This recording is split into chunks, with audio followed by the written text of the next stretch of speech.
from RF Smart. This is Taking Inventory, a podcast all about better controlling your supply chain and improving inventory management. And now, your host, Sarah Archer.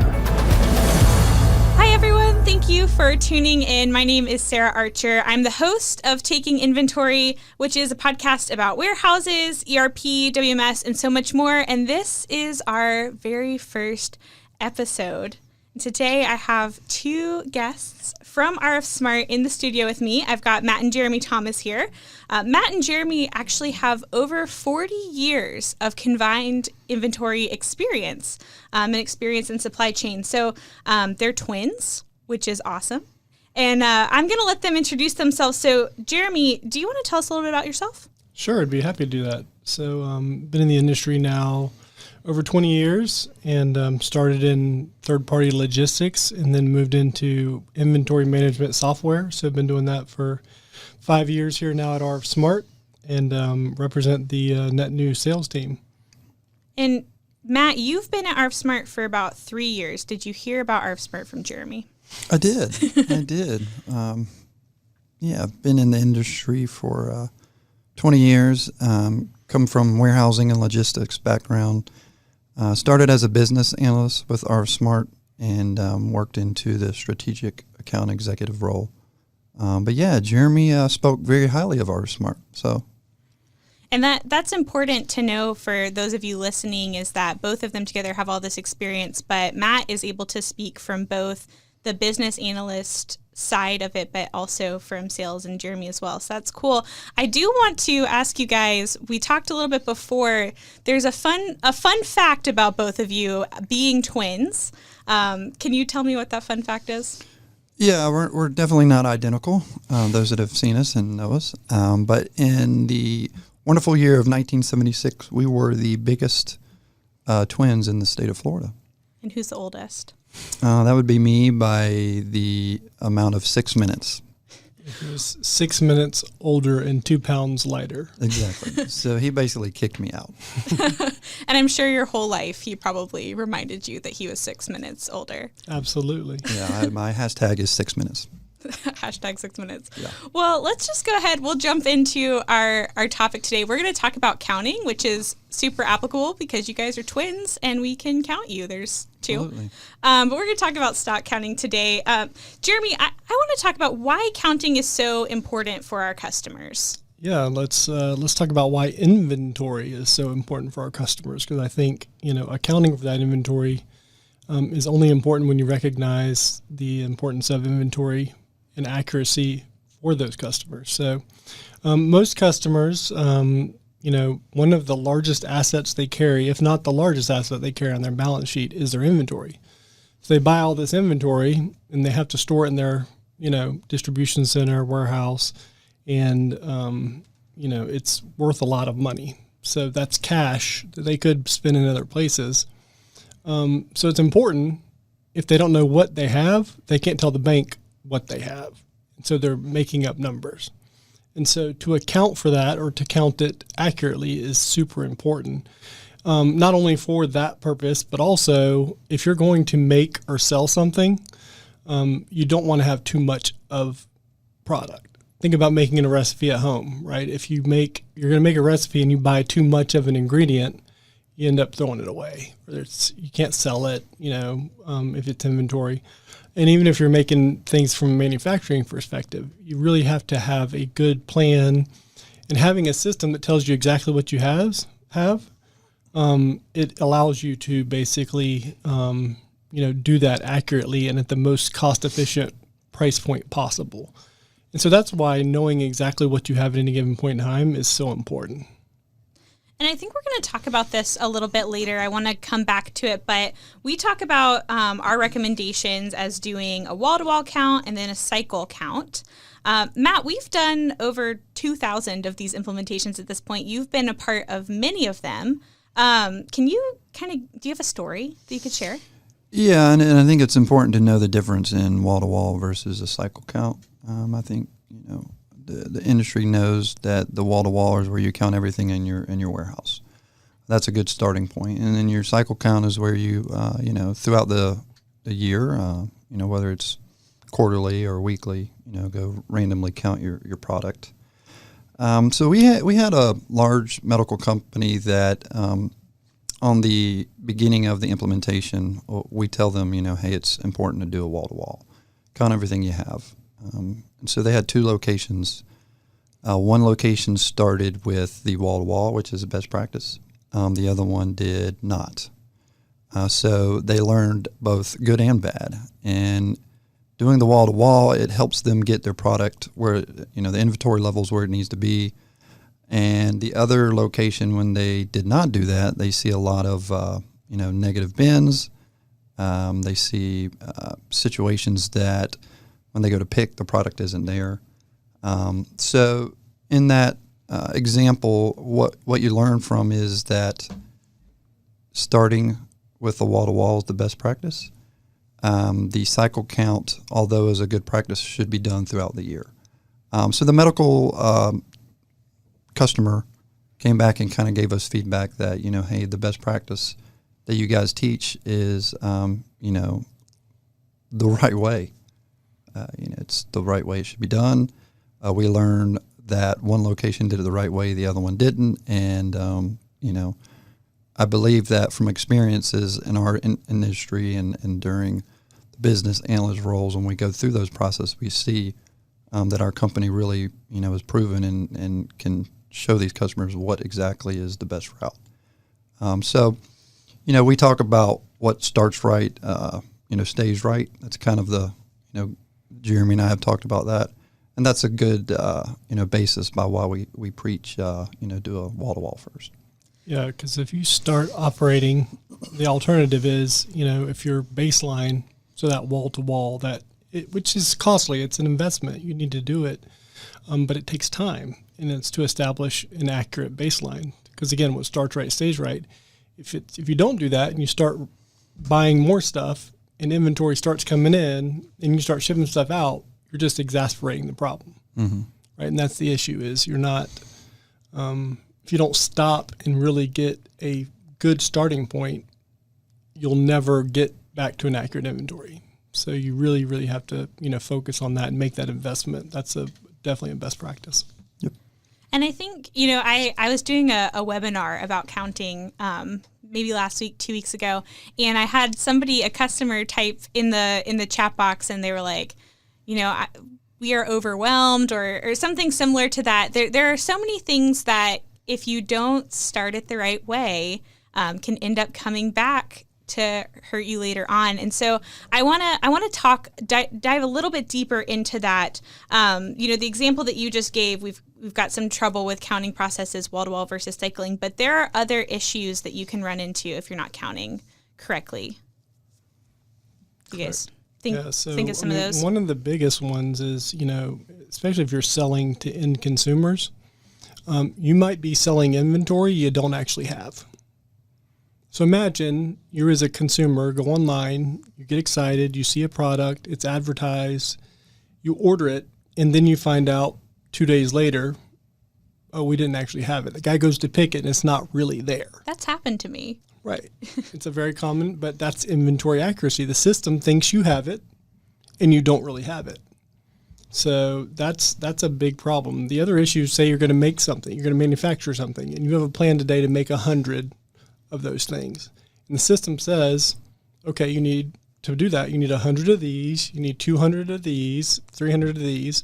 Well, if you don't actually have that amount on hand, and the system thinks you do, you can't actually complete the production of those goods.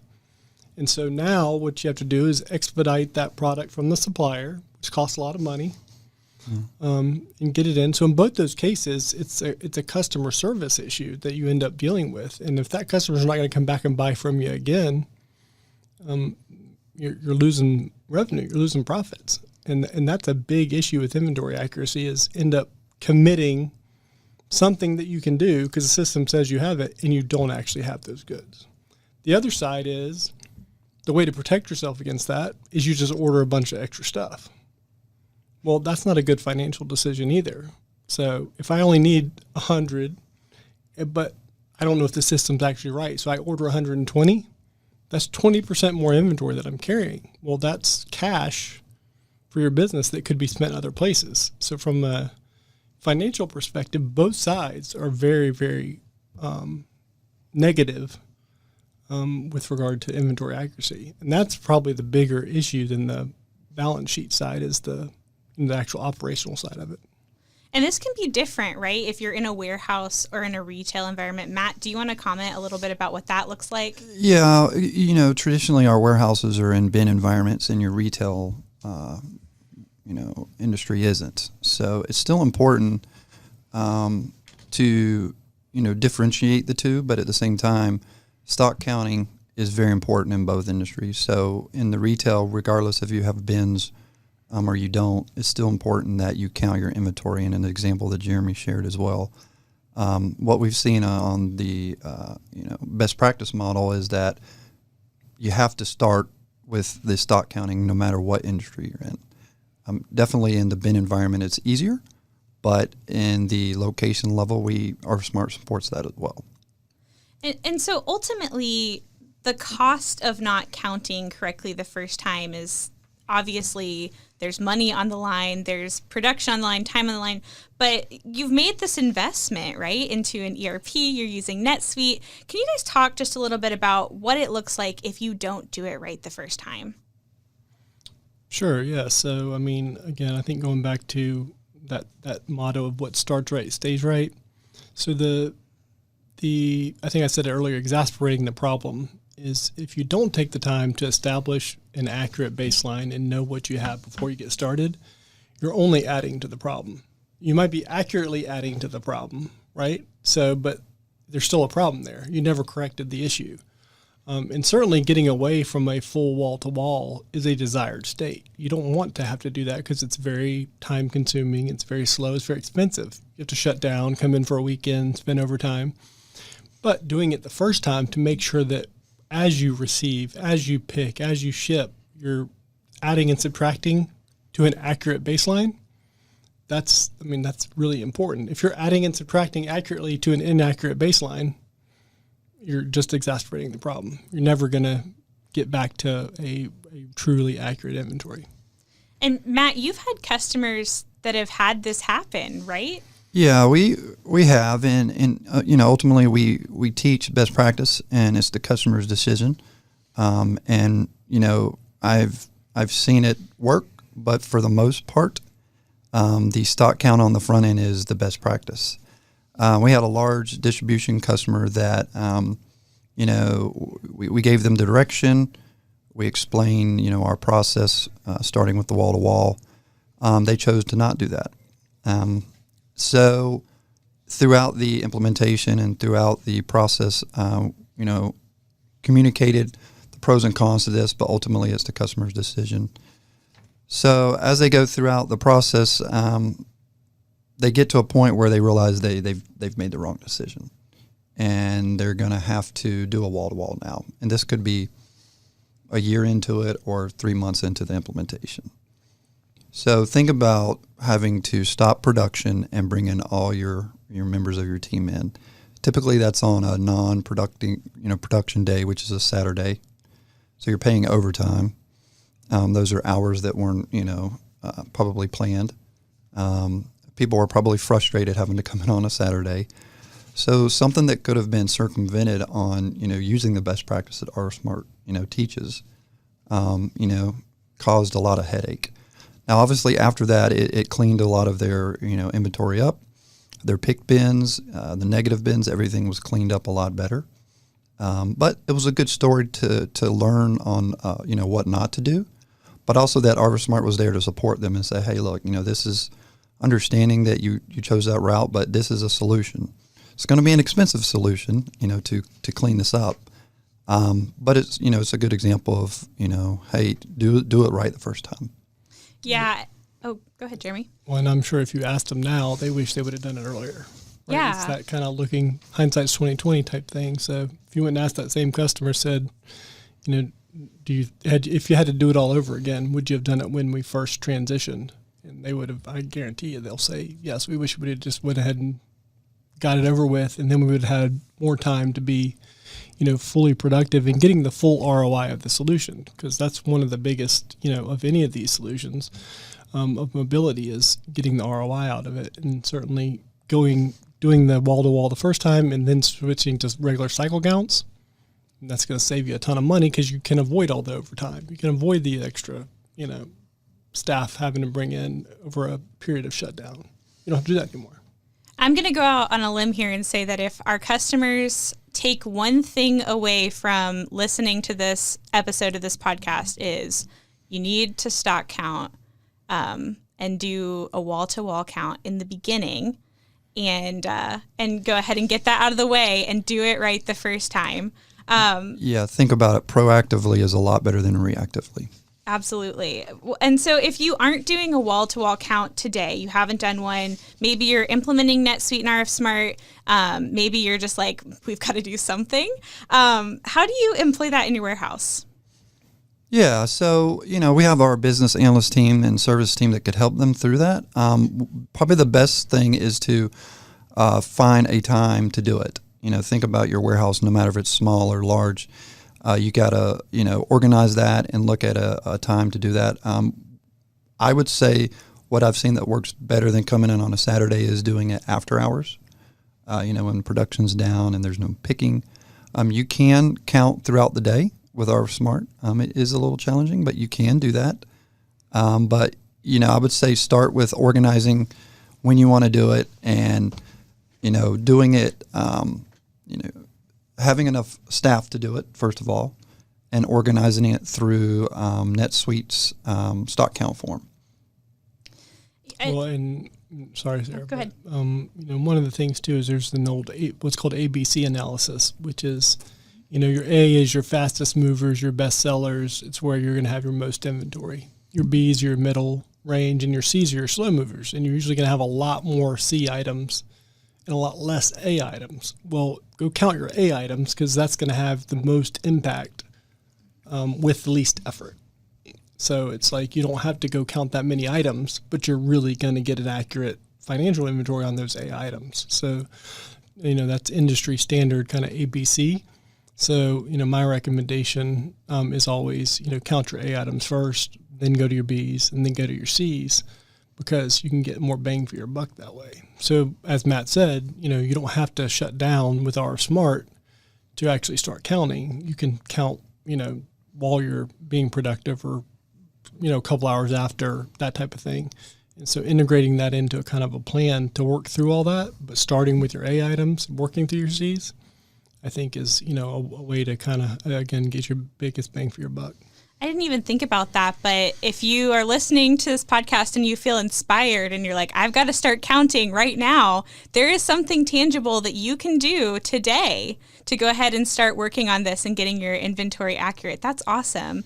And I think that it's safe to say our most successful RF Smart customers have implemented this best practice and are doing the wall-to-wall count and then following up with cycle counting. We do a ton of content around this. There's content on our website. I know that we've got a blog about ABC counting, so if you are interested in that, I'll make sure that we've got that linked for you. But then I know that we do webinars. We do monthly webinars for our customers, and we talk about counting a lot because it is so important. So we're going to wrap up, but guys, is there anything else that you want to share before we end it for today? Yeah, I would just encourage anyone who's out there who has questions or, needs advice or is kind of struggling with, I really want to get this started. Counting is one of the simplest workflows to implement. It is not hard to actually do. It's hard physically to go ahead and take it on, but systemically, it is very easy to train, very easy to do. Any of our business analysts can help you with it. So, please reach out for help. We're glad to do some training or some simple stuff, or even come on site and help with the count. So those are things that we want to help our customers with, because we know this is such an important part of the core of the business. Is if you get this right, everything else seems to flow really well, and you get a much larger ROI on the system. Yeah, and I agree with Jeremy. And if there was one thing the listeners can hear is, being proactive rather than reactive is always a cheaper route. And then, kind of the same way, what starts right stays right. That's industry standard, and it's been a proven, with our smart customers. Yeah, if you've got questions, if you're listening, you've got questions, definitely make sure that you reach out to your account executive. If you don't know who that is or you need help getting in touch with them, you can email info@rfsmart.com. All that information is available on the website. But, we're happy to put you in touch with somebody who can help you start this process. So Matt and Jeremy, thank you so much for being on the podcast. For those of you listening, remember that you need to subscribe. We're on major platforms. There's the ability to subscribe on our website. So make sure you're subscribing so you know when new episodes are released. And for all of that information, contact, podcast, all of that's on our website. Thanks again, guys. Matt and Jeremy, thank you so much. And we'll talk to you guys all again soon. Thank you. Absolutely.